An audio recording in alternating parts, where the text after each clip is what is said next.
Hello everyone, कैसे हैं आप सब। मुझे उम्मीद है कि आप अपनी सेहत, फैमिली और पढ़ाई का बहुत अच्छे से ध्यान रख रहे होंगे। तो आइए आज हम अपने सीटेट का जो प्रिपरेशन कर रहे हैं उसको और अच्छा से प्रिपरेशन करके और आगे बढ़ाते हैं। और आज का जो मेरा असामीज ग्रामर का जो टॉपिक है उसमें असामीज ग्रामर के टॉपिक में आज का जो मेरा टॉपिक है वो है समास, यानी कि खमाक। खमाक खमाक किससे बोलते हैं और क्या है समास, और समास कितने प्रकार हैं तो उसको पढ़ेंगे। जैसे कि यहाँ पे लिखा हुआ है खमाक বাক্য ছুটি বা খোৱালা কৰিবলৈ खमाक व्यवहार करा হয়। खमाक शब्दই संक्षेपण बुझाए। जो समास शब्द है किसी भी लाइन को छोटा करके और सुंदर लगने के लिए बोला जाता है। जैसे कि सुंदर लगने के लिए बोला जाता है उसको ही समास बोलते हैं। तो देखिए जैसे कि समास यहाँ पे लिखा खमाक अर्थर खम्बंध ठका दूटा बा अधिक पद अर्थर विभक्ति न घटा को एटा पद हुआ के खमाक बोले। जैसे कि दो पद विभक्ति है उसको एक साथ एड ऑन करके और एक पद बना देते हैं और उसको सुनने में और अच्छा लगता है और वो संक्षेपण हो जाता है। दो का एक शब्द बन जाता है। जैसे कि यहाँ पे बिना पानी तासे जार, बिना पानी।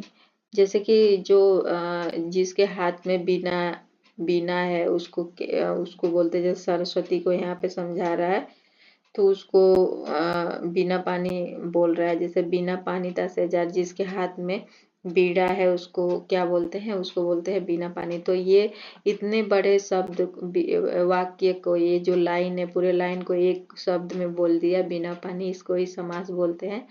तो आप समझ में आ गया होगा आपको कि समास कितना इम्पोर्टेंट है और क्या है समास। तो देखिए समास होता है जो हमारा वो 6 प्रकार का होता है, उसको 6 भाग में बांटा गया है। तो देखिए समास को कौन कौन सा भाग है और क्या क्या है। जैसे कि यहाँ पे दिया हुआ है समास यानी कि खमाक 6टा भाग। एक तो द्वंद्व खमाक, द्विगु, बहुव्रीहि और कर्मधारय, तत्पुरुष, अव्ययी भाव खमाक। तो ये जो समास है 6, इसको आपको ध्यान में रखना है कि कौन कौन सा समास है। जैसे द्वंद्व, द्विगु, बहुव्रीहि, कर्मधारय, तत्पुरुष, अव्ययी भाव खमाक। तो ये है आपका समास 6। तो आप देखिए द्वंद्व समास किसको बोलते हैं। तो यहाँ पे दूटा व अधिक संज्ञा पद लग होए ক্ষমখ্যামান পদবোৰক अर्थ प्रधान भावे থাকে खमाकকে द्वंद्व खमाक बोले। तो यहाँ पे देखे जैसे कि दो पद को एक साथ जोड़ के बनाता है उसको ही द्वंद्व समास बोलते हैं। तो दो पद प्रधान पद होता है उसको ही जोड़ते हैं। जैसे यहाँ पे छात्र आरु छात्री, तो यहाँ पे एक छात्र आरु छात्री दोनों को अलग अलग बोल रहा है। छात्र आरु छात्री, आरु जो ये शब्द है इसको जोड़ के रखा हुआ है तो इसको आरु को हटा देंगे। जैसे कि यहाँ पे छात्र छात्री, छात्र छात्री एक साथ बोल दिया, आरु बोलने की कोई जरूरत नहीं। जैसे लौरा आरु स्वाली, तो लौरा स्वाली बोल दिया। तो ये द्वंद्व समास है, इसको आपको ध्यान रखना है कि ये ऐसा अगर कुछ आता है तो वो है द्वंद्व समास में आता है। द्वंद्व समास भी 3 प्रकार का होता है। द्वंद्व समास जैसे इतरेतर खमाहार द्वंद्व आरु एक एक द्वंद्व। तो ये 3 प्रकार का समास होता है। द्वंद्व खमाक का 3 भाग होता है।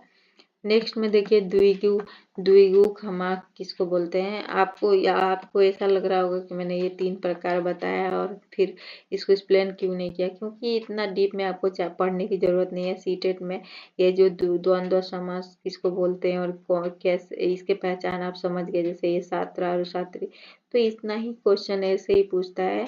तो ये मैंने एक्स्ट्रा लिख दिया था, लेकिन ये क्वेश्चन ऐसा इतना डीप में नहीं पूछता है आपको। ऐसे मेन सिर्फ द्वंद्व समास ही पूछना होगा। तो द्विगु खमाक মানে সংখ্যাবাচক পদ আগত বহি সম্পদ টুকুৱে একে জাতি বস্তুर समर्पित बुझुआ खमाकक द्विगु खमाक बोले। तो जैसे कि कोई किसी लाइन किसी वाक्य में आपको किसी संख्या को समझाने का कोशिश कर रहा है कि जैसे यहाँ पे दिया हुआ है तीनी लुक और खमाहार खमाहार, तो ये 3 लोगों का समाहार है, तो इसको मैं क्या बोलूँगी? त्रिलोक। तो थ्री लूकर माने 3 लोगों का समाहार, एक साथ 3 लोगों को क्या बोल सकते हैं? 3 लोग, त्रिलोक जैसे बोलते हैं हम हिंदी में, तो या त्रिलोक है तो यहाँ पे त्रिलोक बोलते हैं। सारी भुजन खमाहार चतुर्भुज, तो जो जिसका जो चार चार भुजाओं वाला जो भुजाएं होती है जिसकी, उसको क्या बोलते हैं? चतुर्भुज। तीन ही भुज और खमहार, जिसकी 3 भुजाएं होती है उसे त्रिभुज बोलते हैं। जिसमें संख्या, जिसको 1 2 3, यहाँ पे जैसे त्रिलोक चतुर्भुज, इसमें 3 4 ऐसे चीजें गिन सकते हैं, उसको बोलते हैं द्विगु समास। ये संख्यावाचक होता है, इसको याद रखना। उसके बाद नेक्स्ट जो है बहुव्रीहि खमाक।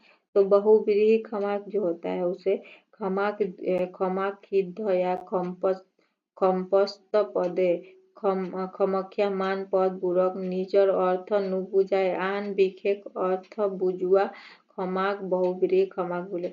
जैसे कि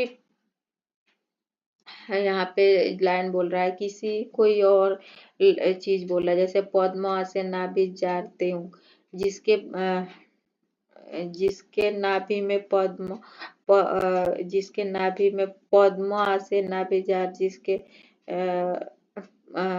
नाभि में जैसे कि कमल और क्या बोलते हैं उसको?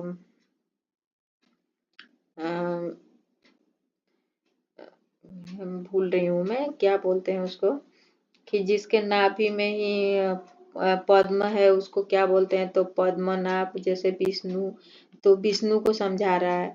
तो पद्मा से नाभि जार, इसको इसको भी याद रख सकते हैं आप। तो ये जिसको ये सीधे शब्द में नहीं बोल रहा है, जैसे कि लंबा है जिसका उदर, तो उसको लंबोदर बोलते हैं। तो लंबोदर किसको बोलते हैं?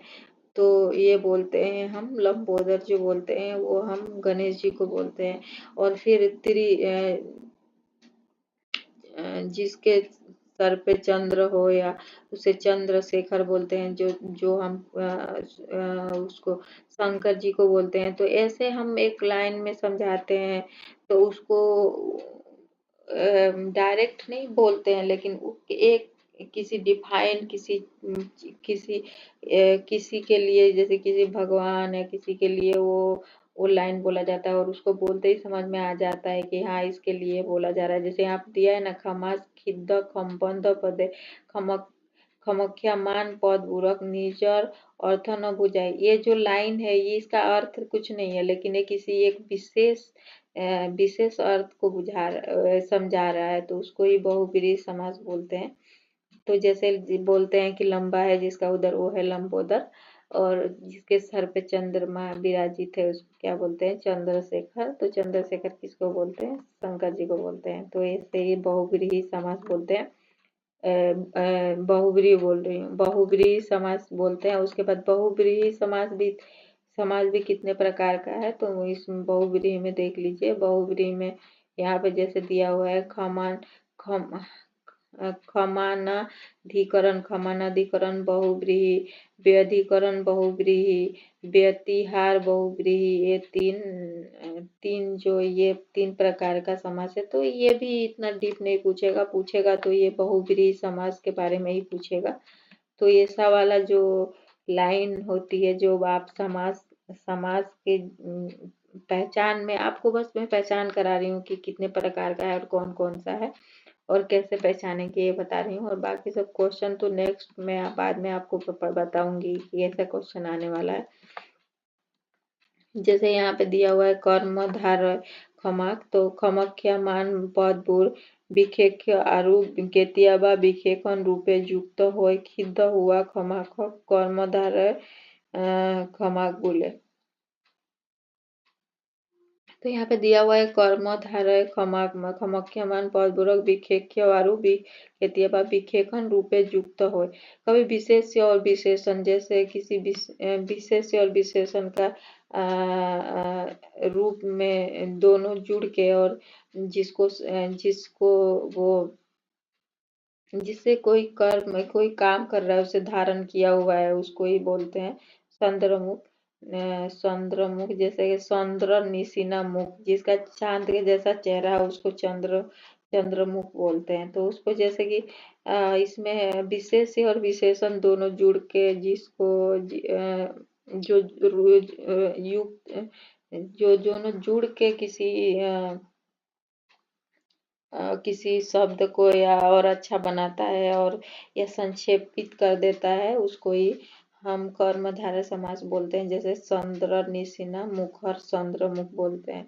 तो ये चंद्र निशिना मुख जो है, तो इसको ही चंद्रमुख बोलते हैं। तो इसको क्या बोलते हैं, जो कर्मधारय समास है ये विखेख्या और विखेखन का जो रूप युक्त होय खिद्ध होय, इसको खमाख कर्मधारय समास बोलते हैं। तो आपको समझ में आ गया। नेक्स्ट जो कर्मधारय समास है ये दो प्रकार के, मध्य पद लूपी कर्मधारय और अंत्य पद लूपी कर्मधारय, तो ये दो प्रकार का है। तो नेक्स्ट जो है और उसके बाद तत्पुरुष खमाक। तो तत्पुरुष खमाक में क्या है, व्यस्त पद দুটার प्रथम पद टू प्रथमा विभक्तिर बाहिरे आन विभक्ति थाकी खिद्ध हुआ खमाक तत्पुरुष खमाक बोले।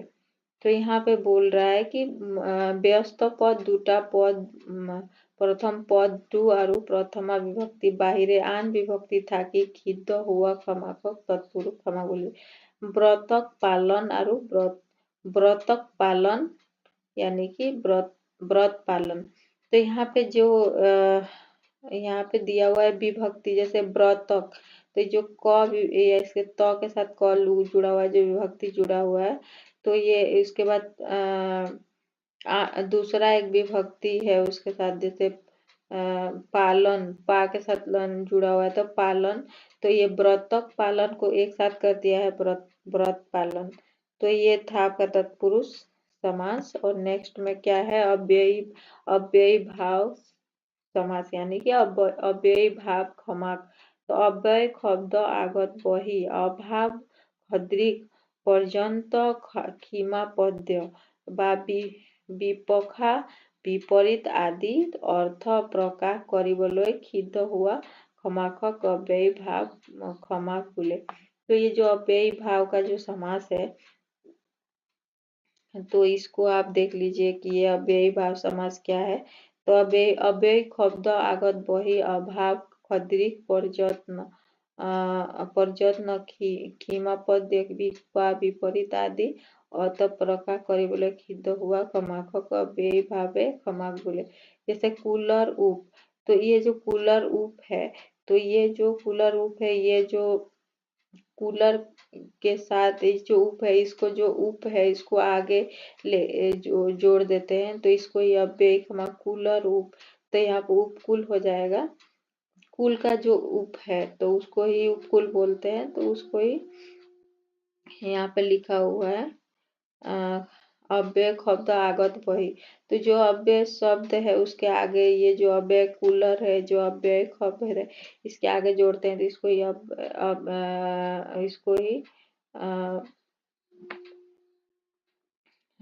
उपकुल बोलते हैं। तो अव्ययी भाव खमाक बोलते हैं। तो इसको आप देख लीजिए। तो ये था आज का मेरा जो सेशन है, जिसमें आपको मैंने बताया कि समास कितने प्रकार का है।